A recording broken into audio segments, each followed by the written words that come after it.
Continuamos na Assembleia Legislativa, estou com Barros Alves. Barros, nós teremos aqui um evento do Augusto, né?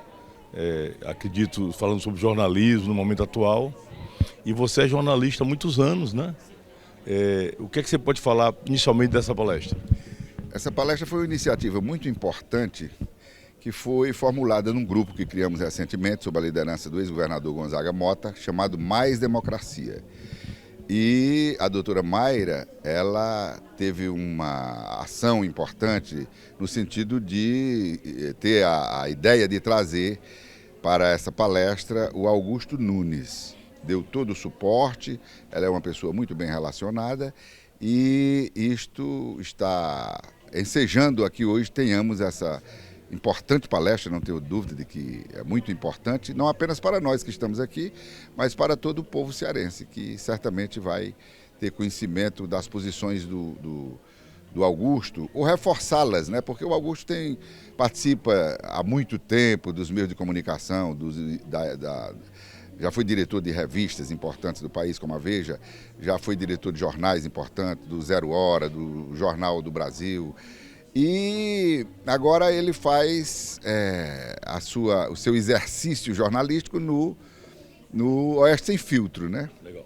Escreve também na revista Oeste. É um homem muito experiente, é uma figura que tem grande conhecimento da história do Brasil, da história recente, desde 1964, né, com o movimento que redundou num período autoritário no país. E de lá até esta data, ele vem acompanhando e participando efetivamente como protagonista de todo esse processo político em nosso país. Legal. Hoje você apoia, né, você dá assessoria à doutora Silvana. E ela será candidata a prefeita de Maracanaú. O que é que você pode falar da doutora Silvana? A doutora Silvana é candidata a prefeita de Maracanaú. Foi o partido exigiu que ela, na verdade, fosse candidata. Por quê? Porque a doutora Silvana ela já tem um trabalho em Maracanaú. Ela tem um trabalho de natureza social, não apenas em Maracanaú, mas em municípios da região metropolitana de Fortaleza, Fortaleza especialmente, mas em municípios como Maracanaú, como Caucaia, como Aquiraz, através das igrejas evangélicas, que realizam um trabalho social muito importante. Em Maracanaú, para termos uma ideia, tem 57% dos cristãos de Maracanaú são evangélicos. Legal. De modo que houve uma exigência, não apenas do partido, mas um convite caloroso Clamor, né? dos evangélicos especialmente. Mas isso não significa dizer que ela não tenha uma ação direta do ponto de vista político e de ação social em outros segmentos que não os evangélicos. Legal. E como é que você vê a política atual, tanto no Ceará quanto no Brasil? Olha, eu tive uma experiência de esquerda, para usar um ditado que atribui-se aos suecos. Até os 30 anos ser de esquerda é sinal de inteligência, depois dos 30 é uma grande burrice. Então eu tive a felicidade de, depois dos 30, não ser mais de esquerda. A experiência que eu tive, eu não vou dizer que não foi boa, porque hoje, inclusive, eu conheço como são as estratégias de esquerda, porque eu já participei desse processo. E sou crítico da esquerda, hoje eu sou uma pessoa que ideologicamente está à direita do espectro político. Vejo com muita preocupação e tristeza o processo que se desenvolve hoje no Brasil, porque estamos aprofundando uma ditadura de uma forma, às vezes muito claramente, mas às vezes subrepticiamente, que a grande massa não consegue atentar para o perigo em que está incorrendo o Brasil nesse momento.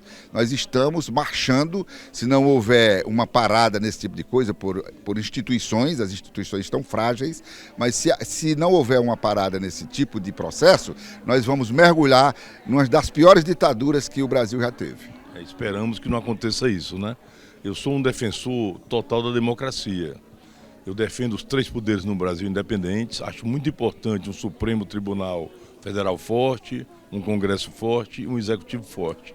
E me dá muito medo, muita tristeza quando eu vejo o que está acontecendo no Brasil. Porque nós estamos vivendo uma verdadeira turbulência entre os poderes, né?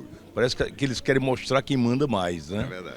Eu vi um garoto esquerdista dando uma entrevista falando sobre Cuba, que Cuba é um exemplo para a América, que as pessoas em Cuba vivem bem. Você já é um cara que tem uma história muito longa. O que é que você pode falar sobre Cuba? Olha, na verdade, não existe nenhuma experiência socialista que tenha o dedo da democracia como um sistema de governo, um regime de governo para que busque o bem comum da sociedade. Eu desafio qualquer cidadão a mostrar que experiências socialistas, ninguém nunca chegou ao comunismo do ponto de vista técnico, mas as experiências socialistas, a cubana, a da União Soviética, do leste europeu, da Alemanha Oriental, essas experiências foram todas experiências traumáticas. Cuba, agora mesmo, está passando por um processo de fome, porque Cuba não produz sequer os seus alimentos. E não há mais aquele companheirismo de outras nações, como houve anteriormente, em que a União Soviética praticamente sustentava Cuba. Caíram os países, o socialismo nos países do leste europeu, e países como Cuba hoje estão passando por grandes necessidades, com as pessoas famintas. Eu sugiro, se é que posso sugerir aqui nesse canal... Pode sugerir à vontade. Mas eu sugiro que as pessoas que têm Netflix, assistam a um documentário chamado Cuba e o Cameraman. Ali está um retrato fidedigno, muito sério, é uma produção muito séria, do processo de depauperamento social e econômico de Cuba, desde o início do governo da Revolução Cubana, com o Fidel Castro, até os dias atuais. E hoje nós temos o exemplo da Venezuela, um exemplo recente, né? De poucos anos, que se transformou num verdadeiro inferno, né? Eu acredito que quase metade da população fugiu ou tentou fugir do país. Isso é uma coisa muito triste, né? Sem dúvida. Olha, é só olhar a história, não precisa de muita coisa para você atentar para o fato da desgraça que é a adoção de um sistema socialista em qualquer país. Alguém foge dos Estados Unidos para ir morar em Cuba? Alguém fugiu da Alemanha Ocidental para ir morar na Oriental? Alguém fugia dos países escandinavos, ali próximo da União Soviética, para ir morar na União Soviética, na velha União Soviética? Não. As pessoas fogem dos países socialistas para os países capitalistas, para os países que produzem, que dão melhor vida para as pessoas que trabalham.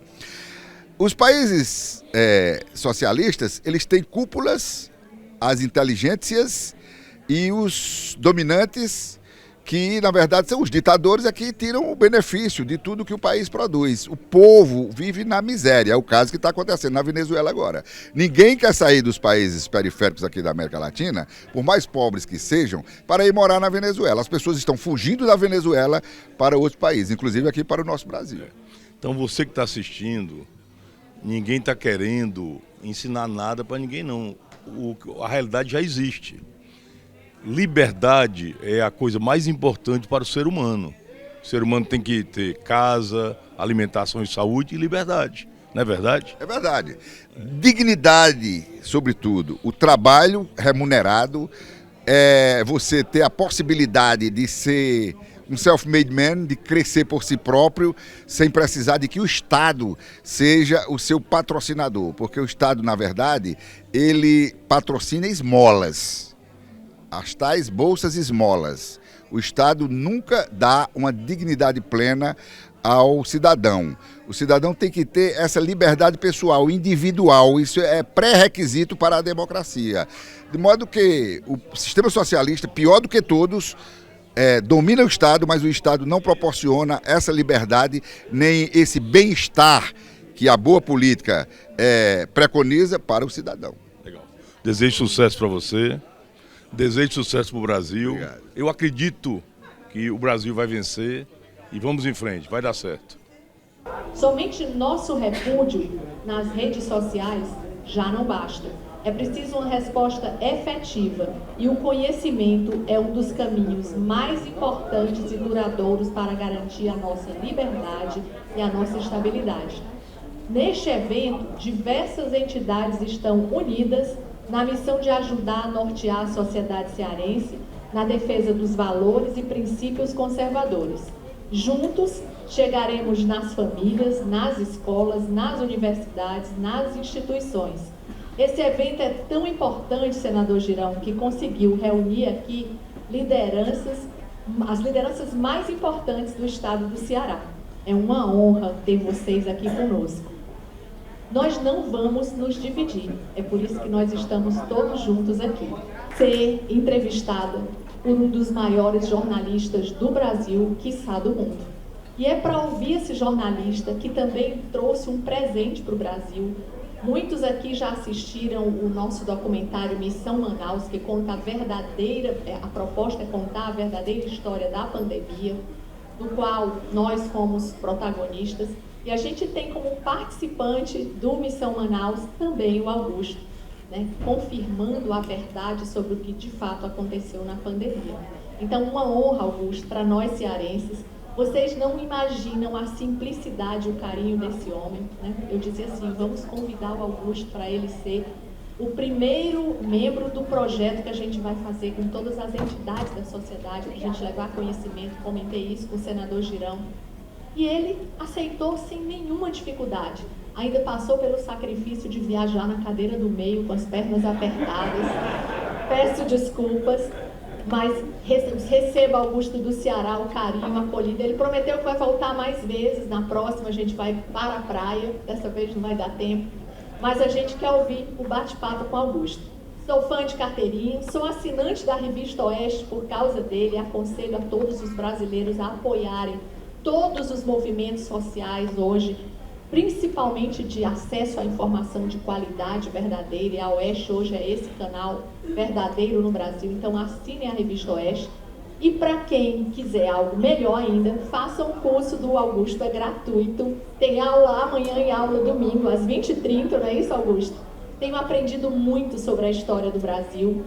Então façam um curso e na sequência descubram mais do Brasil com esse homem que sabe a história do Brasil melhor do que muitos de nós aqui. Então a gente vai começar o nosso bate-papo, como a Mabel mesmo disse. As perguntas eram muitas, a gente selecionou 10 perguntas das que foram enviadas para que a gente contemplasse os assuntos que fossem do interesse da sociedade. Tá bom? Então a gente vai começar o nosso bate-papo. Muito obrigada a todos os presentes, especialmente aos nossos representantes parlamentares. Aqui estão parlamentares do mais alto peso. A gente se orgulha hoje de ter no Senado Federal um representante que dá orgulho ao Ceará durante toda a nossa história política. Senador Girão, o senhor tem feito a diferença para o Estado. Continuamos na Assembleia, estou com o Eduardo Girão, pré-candidato a prefeito de Fortaleza. Girão, fala inicialmente da sua candidatura.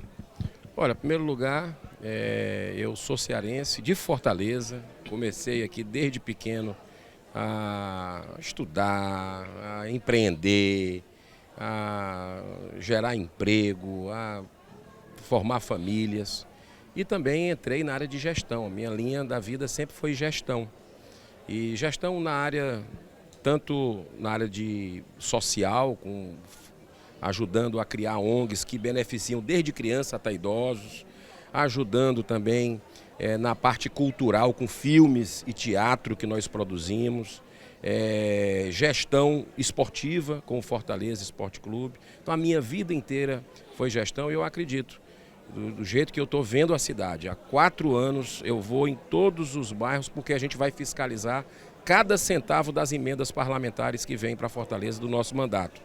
Já foram para o estado do Ceará 143 milhões, né? E a gente tem procurado ir checar cada centavo. E eu estou vendo a cidade largada, abandonada, então é uma forma de dar minha contribuição de algo que eu conheço, que é gestão, e eu tenho certeza que não falta dinheiro para resolver os problemas do dia a dia do cidadão cearense. Legal. Você está numa luta gigantesca no Congresso em prol da liberdade, em prol da independência entre os poderes, porque eu acredito que nós temos uma grande Constituição. Poderes independentes seria um país maravilhoso. O que é que você pode falar do que está acontecendo no Brasil hoje? Não precisa criticar ninguém, fale do momento do país. Não, o momento é de um caos institucional, onde a podridão está sendo revelada dos poderes da República, dos 3 poderes da República. E o mundo, finalmente, por isso que eu acho que o sol está abrindo, o mundo está vendo o que está acontecendo no Brasil. Eu fiz parte de comitivas não apenas para os Estados Unidos, mas para a Europa também, para a América do Sul, denunciando as arbitrariedades, que a Constituição vem sendo rasgada por aqueles que deveriam ser os primeiros guardiões. E o escândalo do Twitter Files veio como uma resposta, no meu modo de entender, uma oração dos brasileiros, sejam católicos, evangélicos, espíritas, de outra religião, muita gente orando de joelho no chão, e veio de onde você menos imaginava, né? Porque o Senado, por mais que a gente cobre, denuncie, infelizmente o jogo está jogado ali e a população ficou sem uma defesa, né? E veio esse escândalo de fora, revelando a censura política no Brasil, que é grave, né? E ninguém sabe a extensão disso, se são 100, são 1000, são 100 mil pessoas que estão censuradas, porque não tem transparência no Brasil. E veio de fora, eu acho que ali é o começo do fio da meada, e nós vamos continuar no limite das nossas forças para que a verdade toda venha à tona e que os responsáveis sejam punidos. E essa denúncia no X, o que é que já existe de concreto? Já foi mostrado alguma coisa para o Brasil oficialmente? O Congresso americano já conseguiu aí revelar 70 e tantas páginas de pessoas censuradas. Tem um caso emblemático do Monark, né, um garoto que teve que ir embora do Brasil porque disse que o ministro Moraes censurava brasileiros, né? Então, quer dizer, é surreal o que a gente está vendo aqui no Brasil, é uma democracia de faz de conta, e nós vamos, com base nesse documento, pedir o compartilhamento, né, um grupo de senadores e de deputados federais, e vamos também ao Congresso americano participar de uma audiência dia 7 ou 8 de maio para testemunhar o que está acontecendo no Brasil. E nessa eleição para a Prefeitura de Fortaleza, o que é que você já conquistou? Quais os parceiros? Você acredita nessa vitória? Como o Zema ganhou em Minas, o Zema do seu próprio partido, né? Do mesmo estilo, ele começou pequenininho e foi crescendo. Você acha que o Girão cresce? Você tem um partido novo, que é o partido que eu faço parte, um partido diferente, né? Que é um partido que não tem os bilhões de reais de outros aglomerações partidárias aí. É um partido que vai com a campanha franciscana. Essa vai ser a nossa campanha, mas campanha de ideias, para resolver os problemas do dia a dia. Com todo respeito aos demais concorrentes, todas as candidaturas são legítimas, mas o Novo tem, como você bem colocou, um sucesso na gestão. A gestão de Romeu Zema, que pegou um estado liquidado, terra arrasada pelo PT, foi lá, colocou em dia, organizou, né? Assim como também o prefeito lá de Joinville, o Adriano Silva, que tem 93% de aprovação, é novo, é gestão do Novo. Então nós estamos com muita vontade de ajudar, vamos trabalhar com muita disposição para mostrar nossas propostas para o fortalezense, e se assim for a vontade deles, a gente vai fazer uma gestão, se Deus quiser, com muito resultado, com muita entrega para o fortalezense e com diálogo, porque a gente precisa dialogar. Eu, como estando senador, dou o exemplo disso, não apenas quando corto as mordomias, as despesas desde o início do mandato. Já devolvemos mais de 10 milhões de reais do dinheiro do povo, com mordomias, já entregamos de volta. Agora, dos 184 municípios do estado do Ceará, nós mandamos para todos, independente se é administrado por PT, por PDT, por Podemos, não. O povo não tem culpa dessa briga política, o povo quer a resolução dos seus problemas, e a gente conseguiu alocar com transparência, fiscalização, como tem que ser, porque o dinheiro do pagador de impostos merece muito respeito. Augusto, depois de tudo que você falou, o Brasil tem jeito? Eu digo sempre que o Brasil tem jeito pelo seguinte: o brasileiro, que é um estoico, né, suporta cada presidente da República de matar. Estou vendo a história de todos eles, convivi com todos eles, a galeria dos retratos presidenciais. Se você puser transformar essa galeria numa homenagem aos malucos que passaram por algum instituto psiquiátrico aqui, não tem muita diferença. Não tem muita diferença. E o brasileiro, ele é estranho. Ele vota, depois vão tratar dos motivos. Por que o brasileiro tem esse DNA? Mas o brasileiro foi feliz com o Juscelino Kubitschek, nem vou entrar no mérito, foi bom, foi bom. O brasileiro foi feliz. E tudo dava certo no Brasil. Inclusive o Pelé, o Éder Joffre, a seleção foi campeã mundial pela primeira vez, batíamos recordes de natação, tudo apareceu na galera. E um presidente que sorria. É difícil encontrar. Temos um presidente que gargalhava, e hoje foi o Getúlio. E o riso sorridente foi o Juscelino. A maioria é meio carrancuda. O Lula, por exemplo, parece que não está bem no casamento, ele está raivoso toda hora. Toda hora, ele está inaugurando uma faculdade que vai formar analfabetos, né, e doutores. Está elogiando a primeira-dama, que é o farol, ele está bravo. Mas não dá para entender. Pois bem, depois de votar no mais sorridente, o brasileiro elegeu o mais carrancudo, que era o Jânio Quadros. Dá para entender? Não dá para entender. Contra a corrupção, embarca em palavras de ordem, que o Jânio Quadros não é exatamente o modelo do homem honesto. Conheci muito bem. O Jânio sou filho de um prefeito janista. Meu pai era janista. E aí, só de passagem, o Jânio passou pela minha casa, foi assim que eu o conheci. Eu tinha uns 8 anos de idade, entra um cara, aquela aparência estranha, vindo de uma série de comícios. Estava meu pai ali feliz com a bunda, o chefe do janismo. Eles entram na minha casa e naquele tempo, criança não dava palpite, não. Nem se aproximava dos adultos. Então, fui tentando lá ver o que acontecia. O Jânio sentou. E ele, enquanto comia, ele tomou 2/3 de uma garrafa de conhaque Palhinha, que não é nenhuma coisa espetacular, com o prazer de quem tomava um conhaque francês. A beleza de conhaque, mas o comício seria feito a 50 metros da minha casa. Ficava o Orelho. Quando ele terminou, ele vai para minha mãe, que já sabia das maluquices dele, mas é estranho de qualquer maneira. Ele chegou e, naquela linguagem que eu não sei imitar, a senhora, excelentíssima, a senhora primeira-dama, ficava horrorizada com essa denominação, primeira-dama, nunca se achou. E aí a senhora primeira-dama pode, por favor, providenciar um sanduíche de mortadela, que tinha acabado de comer. Aí minha mãe foi, voltou com o sanduíche, ele encheu no bolso, e lá foram meu pai, os janistas, só por ele. Eu fui também.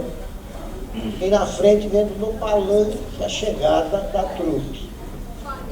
Chega o Jânio comendo o sanduíche, com aquela expressão de quem é retirante dos velhos tempos, de livros do Graciliano Ramos, comendo.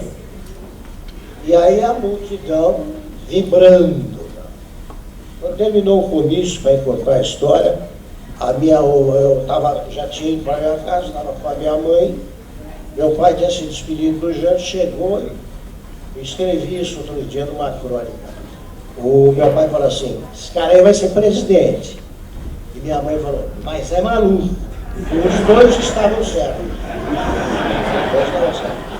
Sobre a chamada ditadura inicial, já que você estava falando aí um pouquinho da história, né, dos nossos presidentes, a ditadura após o governo Jânio e Jango. Na sua opinião, se os militares não tivessem assumido o poder, você acha que teria sido implantado o regime comunista no Brasil naquele momento? Eu acho que não seria, mas não por falta de vontade. Estava no governo, ele próprio dizia, o Luiz Carlos Prestes, com o Partido Comunista Brasileiro, e ele dizia, estamos no governo, mas não no poder. Ele queria.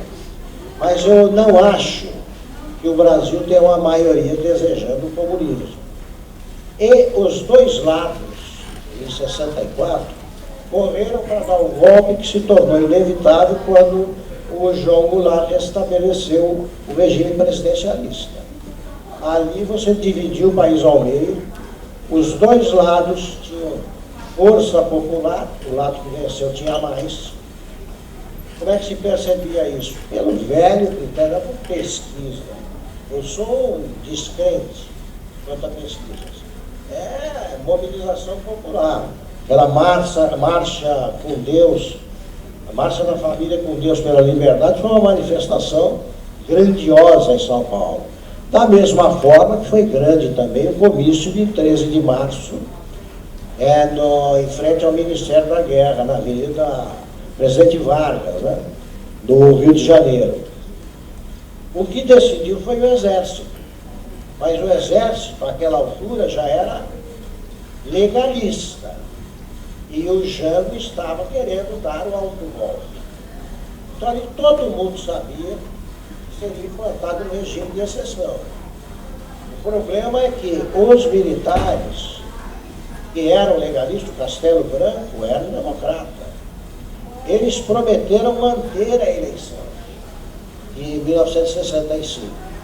Quando adiaram por um tempo, a linha dura já se preparou para eleger o Costa Silva. E aí, nós que queríamos, todos nós que queriam a democracia pura, a democracia sem golpistas reais, pretendendo o poder sem oposição, aí nós acabamos marchando por uma vereda que levava, inevitavelmente, ao AI-5.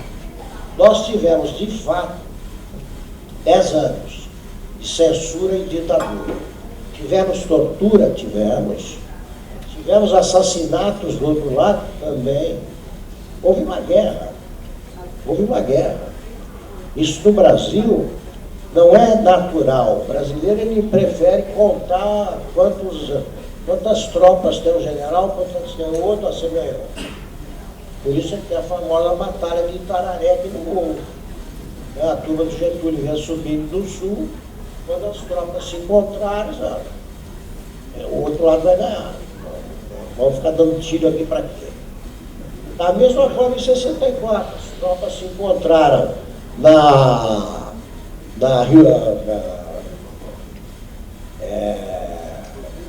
Rio, que leva para Bahia, também. Em Bahia, se encontraram lá, não houve combate. O número de vítimas da ditadura brasileira, o AI-5, é muito menor dos dois lados do que o número de mortes na Argentina, Uruguai, ali a coisa é mais brava. O que eu acho é que o brasileiro, ele tem que evitar qualquer tipo de decisão assim, porque está na hora da gente virar adulto. Nós somos. Tem que ganhar, leva, mas tem que ganhar o voto. E tem que ganhar em eleições limpas. E isso nós vamos continuar exigindo. É cédula auditável, urna auditável, meu Deus do céu. Qual é o problema? Qual é o problema? Todos os ministros do Supremo defenderem em algum momento, outro dia, a internet não perdoa. Parecem todos, o Marlene, olha, tem que modernizar, isso aqui e tal. Agora virou um fetiche. Você fala da urna eletrônica, você vai preso. Está louco, quem manda prender? Está doido. É uma figura. O Brasil de hoje me lembra, aquele o alienista, o Machado de Assis no livro, que tem aquele psiquiatra que começa a prender todo mundo, internar todo mundo na cidade do Rio, e não só ele. Fora ele se interna. E solta o resto, que o louco era ele. Os caras fazem coisas aqui que dão romance. Você lê o Kafka, você pega o processo. É um caso, aqui nós temos, você conta aos milhares. Aos milhares, o cara quer saber do que é acusado e não consegue. Não consegue. O advogado Felipe Martins foi preso por ter, aspas, viajado com o presidente para os Estados Unidos. Ele já apresentou passagens da Latam, mostrando que ele foi para o Paraná naquele dia. Ele já provou que não foi para os Estados Unidos. E o Moraes que mantém preso porque quer, pela tortura, que isso é tortura, pode ser psicológica só, mas produz os mesmos efeitos e violência sobre a pessoa, mesma coisa. Eu falei, quem é que faltou ouvir agora? O avião? O Moraes vai intimar o avião? Pode ser, porque ele intimou o Musk. Ele está no inquérito. O Musk deve ter perdido o sono. Ah, é? Porque o inquérito no Brasil é que o Supremo ainda não está à venda, senão o Musk comprava também, mas já isso também.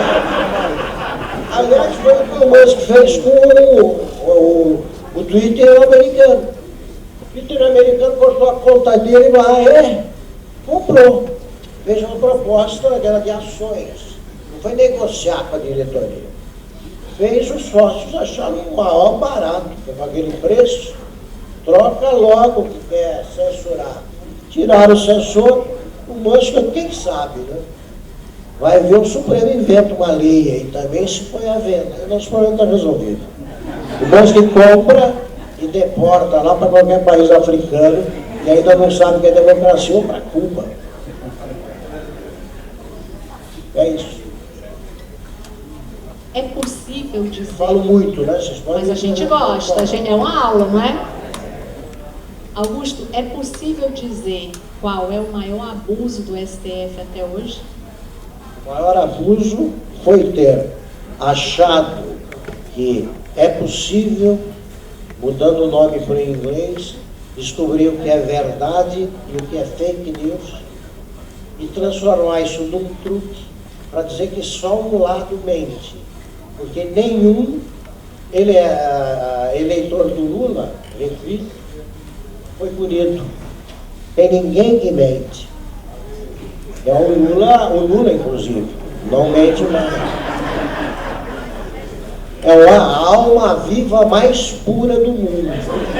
Isso aí, se contar mentira é crime, isso devia dar perpétua. Né? Qual é a maior mentira do Lula, Augusto? Dizer que não mente.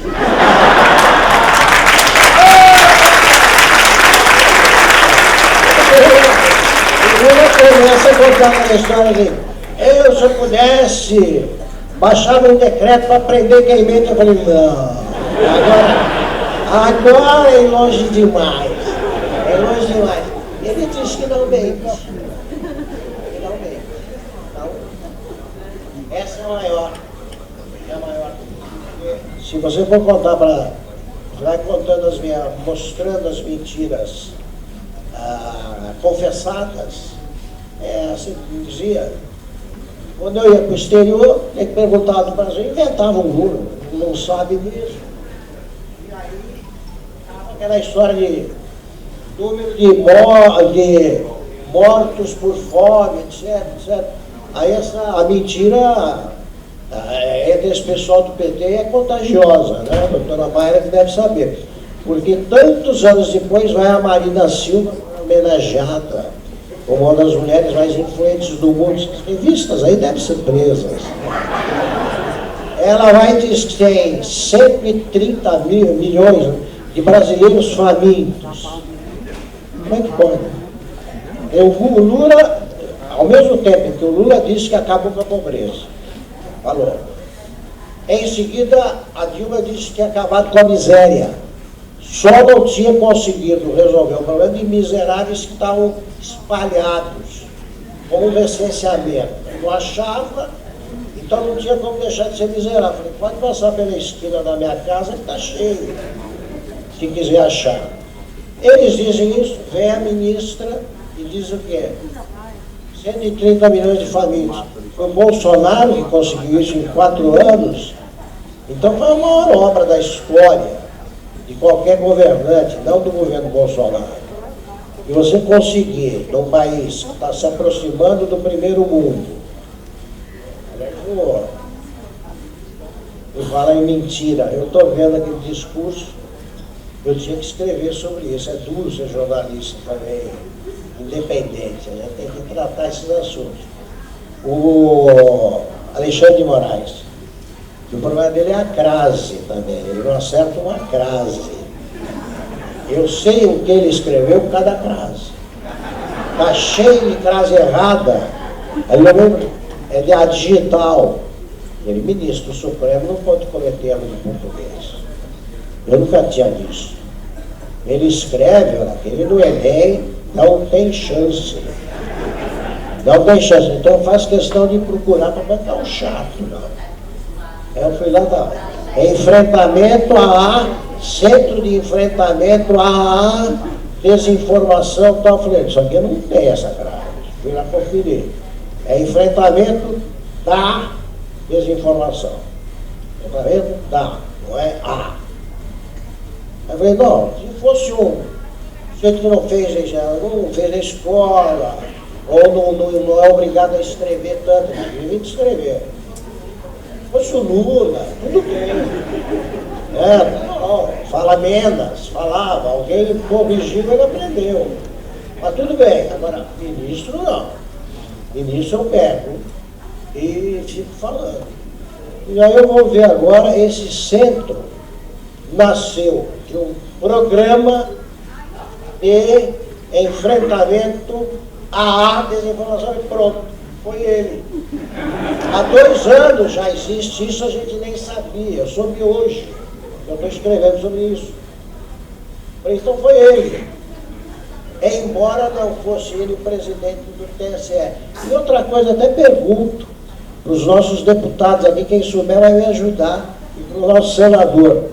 Pode o Supremo ficar, o Supremo Tribunal Federal, ou o TSE, que já é uma cria, pode ficar criando esses órgãos? Pode? Não pode, não. Tem dinheiro, tem que ter um orçamento.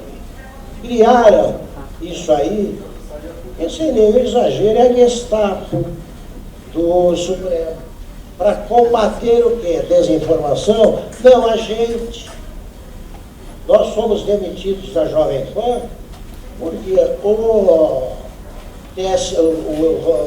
Alexandre mandou o dono da Jovem Pan assumir a responsabilidade, ele assumiu.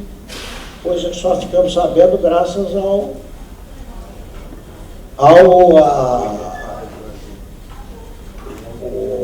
nosso dono, é isso. Mas tivemos por ele. Porque lá eles falavam, não, é norma da casa, não pode. Eu achei aquele estranho, estava na Jovem Pan. Não podíamos falar que o Lula era ex-presidiário, mas se passou pela cadeia, é ex-presidiário. Eu fui preso na minha cidade quando era jovem, por baderna. Então eu sou ex-baderneiro. Não tem problema. Cada um pague pelos seus pecados. O Lula não passou, pois ele arrumou namorada na cadeia. O Brasil é país das oportunidades, né? Você é namorada de preso, 6 meses depois, primeira dama. Aí, o que eu estava dizendo isso aí,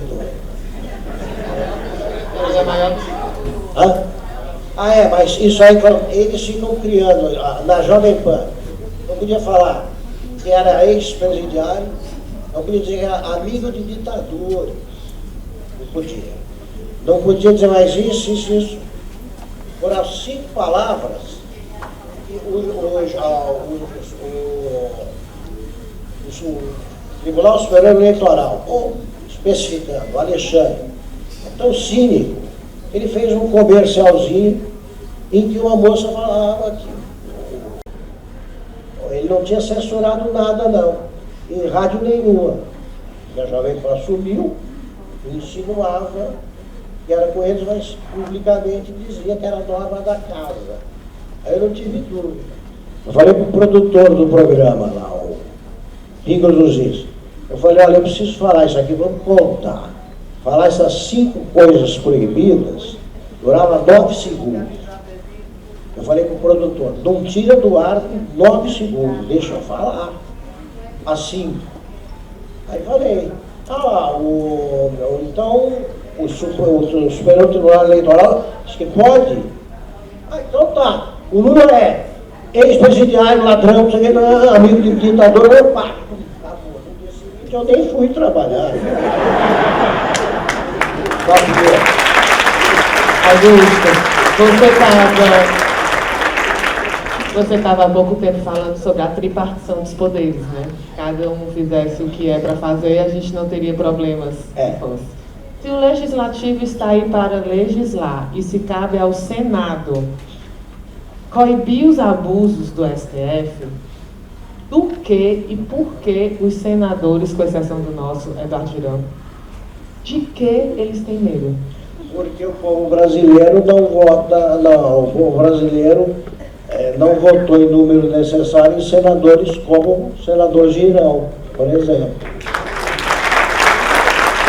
Vocês, cearenses, colocaram ali um representante dos democratas cearenses e que se manifesta como tal.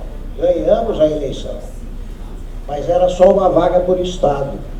Por isso é fundamental a próxima eleição para o Senado. Teremos 2 vagas por estado. Isso basta para fazer a maioria, certo? Vamos eleger um Senado que tenha altivez, ou que seja menos, que eleja um presidente.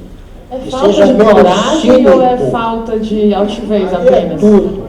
É falta de altivez e é também interesse econômico.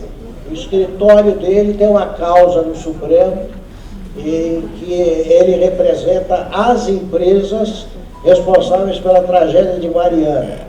Eles querem a redução da indenização. Se ele ganhar a causa com esse escritório, assim, não é dele.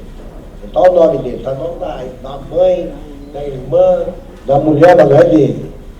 Não é dele, não é parente mais nada. A ministra do Supremo agora é assim, ele tem um escritório, mas não é dele. Como o Lula era o contrário, tudo era de um amigo dele. O João não nega, nada. Não tem nada a ver com a mulher dele. Então, esse escritório, se ganha a causa, faça um cálculo para saber quantos bilhões ele ia ganhar em porcentagem, em cláusula de sucesso, em coisas desse tipo. Então interesse pessoal, pecuniário e falta de altivez, porque ele foi eleito, porque ele teve a sorte de ter como adversária direta pela vaga Dilma Rousseff. Eu já estou achando que a Dilma pode ser melhor que ele, o presidente Supremo, do Senado. Mas eu acho o seguinte, devemos cobrar mais dos nossos representantes. Nem todos têm o desempenho altivo, corajoso, como tem o Girão, que é meu amigo. É uma honra ser amigo do Girão. Nós entrevistamos o Girão com frequência. Nós convidamos os outros senadores, inclusive o presidente do Senado, com a mesma frequência. O Girão aceita. Não é? O programa Oeste Sem Filtro convida sem parar o Lula, ministro da Fazenda, vê se eles falam. Nós não vamos tratar mal, não. Nunca tratei mal ninguém. Eu apresentei o Roda Viva há quase 8 anos, somadas as 2 passagens. Eu recebia educadamente. O Chico está aparecendo na minha casa. Né? Eles é que não vão. Eu mandava convite e protocolava para o Lula e para a Dilma. Aí no começo eles respondiam assim, é problema de agenda, não vai dar porque é problema de agenda, para o mês inteiro. Até que eles perderam a paciência e falaram, esse programa não é de interesse público. Pronto. Aí não foram mais, não responderam mais ao convite, que está de pé, não no Roda Viva, mas agora o S Sem Filtro vai ser muito gentil com eles. Só que vai perguntar tudo que precisa ser perguntado.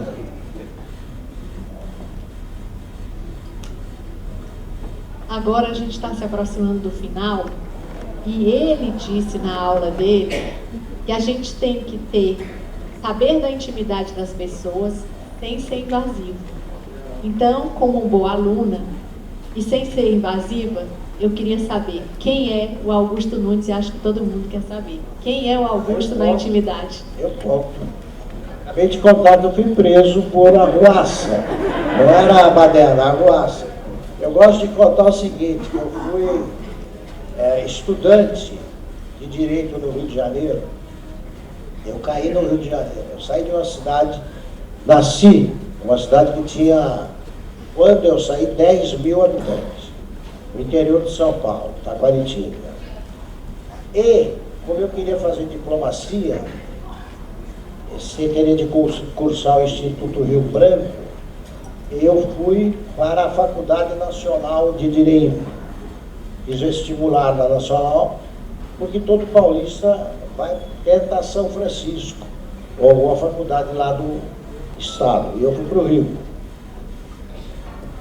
E eu caí lá em 68, estava começando o ano, que não terminou. 1968 foi o ano que você cai no olho do furacão. Eu cheguei lá, todo mundo vinha contar um caso para dizer porque eu me vacilei contra a comunismo. Os caras vinham te convidavam. Você, nessa idade, você acha que a esquerda ela é mais generosa com o povo, ela vai resolver o problema dos pobres e tal. Então você fica. Não existia direita na faculdade. Hoje, é fruto de um fenômeno que eu considero mais importante dos últimos tempos, é a direita brasileira, que se apresenta como tal, é a direita que diz o nome, sou de direita, porque sou democrata. Extrema direita é conversa fiada de quem tem medo. A direita, que essa sim é liberal e quer a liberdade de todos. Mas eu cheguei lá, você tinha que escolher o PCdoB, a dissidência Guanabara, que daria a ALN do Marighella, VPL, só gente quase indo para a luta armada. Aí eu fui fazer cursinho de comunismo. Eu e mais 5 pessoas, eu atendi o primeiro que me convidou. Era uma moça que morreu faz pouco tempo, Maria Augusta Carneiro Ribeiro, e foi trocada, é a única mulher que aparece na foto dos trocados pelo embaixador americano.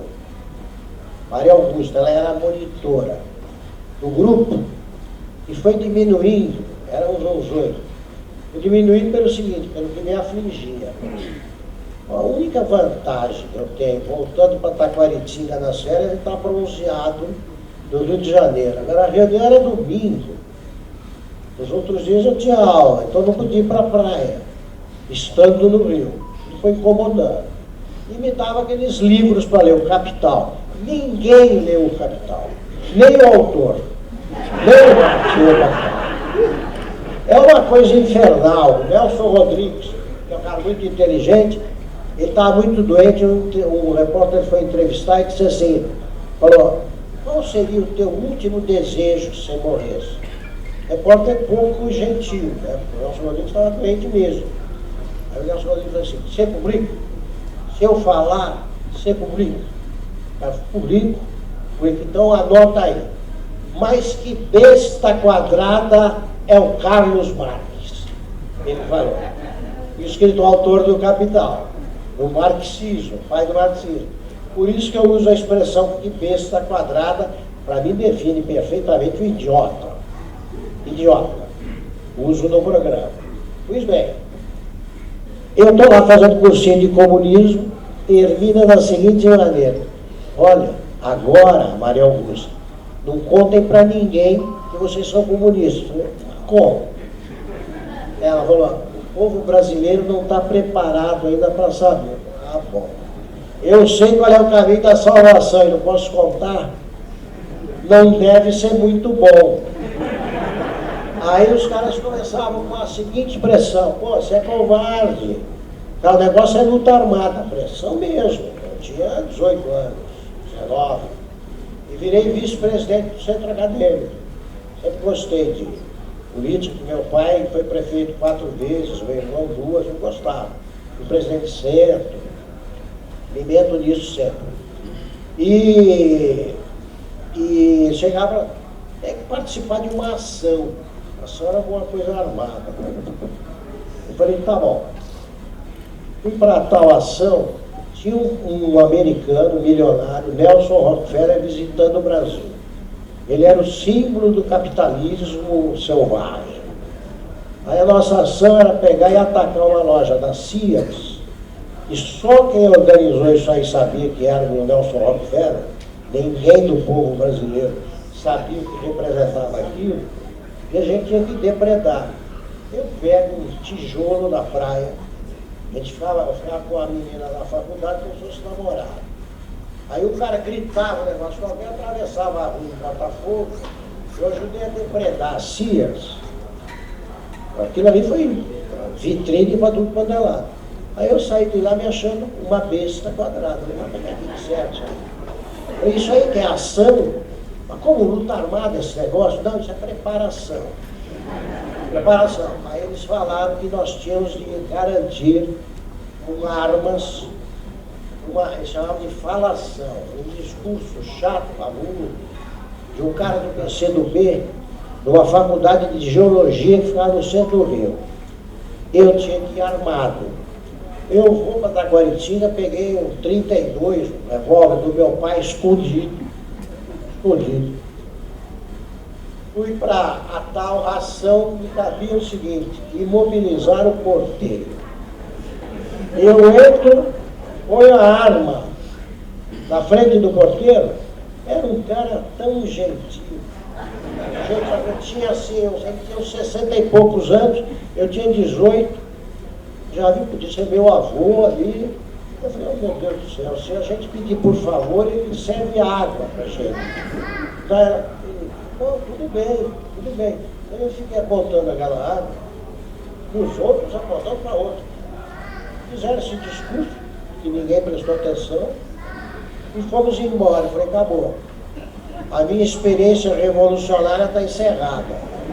E aí isso eu contei outro dia numa entrevista. Falei, eu fui comunista, eles destacavam aquele negócio. Fui comunista por 6 meses. Cheguei para o meu irmão, que era um sábio, morava comigo. O Flávio, ele estava lá porque ele era funcionário do Banco do Brasil e queria fazer já era advogado formado, queria ser diplomado. Aí eu cheguei, eu queria te dizer que eu vou abandonar o curso de Direito, que eu vou me dedicar à Revolução. Ele nem parou de ler o jornal. O jornal falou, mas você não veio fazer Direito? Sem olhar para mim. Veio fazer Direito? Sim. E o que você vai fazer agora? Me dedicar à Revolução. Mas você não tem dinheiro para se dedicar à Revolução uma semana, rapaz. Eu recebia mesada. E aí o meu pai começou a perguntar pelo meu rendimento. Eu caí na bobagem de falar, estou pensando em me dedicar. Então ele falou, então está cortada a mesada. Eu não acreditei. Terminou o mês, não veio. Fui trabalhar no dia seguinte, aí sobrou menos tempo para a Revolução. E aí eu aprendi o seguinte, se você é um tremendo reacionário, está com 18 anos, você não está bem. Se você continua comunista depois dos 21, você não está bem. Então, você tem uma doença infantil, que é essa, mas depois é vacina que não é como a nossa, não. Aquela vacina que me deram. Eu tomei a Coronavac, eles falavam no programa aí, você se vacinou? Eu falei, estou meio vacinado. Aquilo era meio, né? Ou nada. Pois bem, a partir daí, eu encontrei o meu caminho, eu me defino como tal. Eu sou um democrata radical. Radical. Não me incomoda a escolha de ninguém, mas ninguém me cala. E eu sempre quis ser jornalista. Comecei a escrever por 15 anos num jornal em que esse mesmo irmão trabalhava. Era um semanário do interior. Eu sabia que seria jornalista. Mesmo que eu fosse embaixador, mas eu nunca. Eu descobri que Você vai fazer o Instituto Rio Branco achando que você vai ser embaixador do circuito Elizabeth Arden, né? Paris, Londres, Nova York, vai ser terceiro secretário em Uganda. Aí eu vi que não era tão charmosa a profissão e sempre quis ser jornalista. E sou jornalista há muito tempo e pretendo continuar a ser, porque é a minha vocação. Eu ganhei o patrimônio que eu tenho, de um apartamento, um bom apartamento. Eu ganhei quando eu fui, durante 1 ano e meio, vice-presidente do Banco Boston. Era Banco de Boston. Quando me convidaram, eu não entendi. Era um cara do Red Hunter, procurando alguém para trabalhar no Banco de Boston.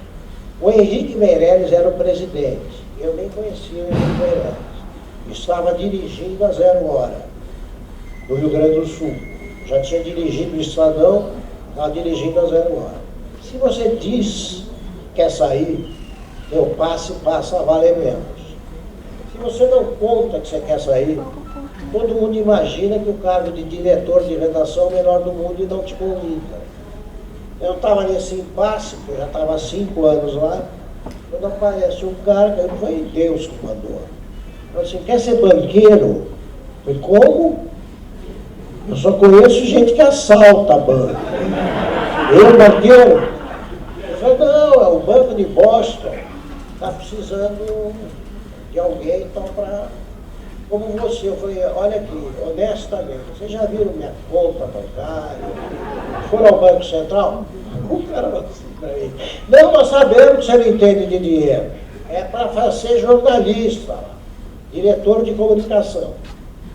O Banco de Boston ia fazer 50 anos no Brasil e quis fazer registrar a data com algum tipo de trabalho. Eu fiz um documentário contando como tinham sido 50 anos anteriores. Foi um trabalho jornalístico. Quando eu terminei, eu chegava às 8 da manhã, me achava vagabundo, porque estava todo mundo lá, fez a série.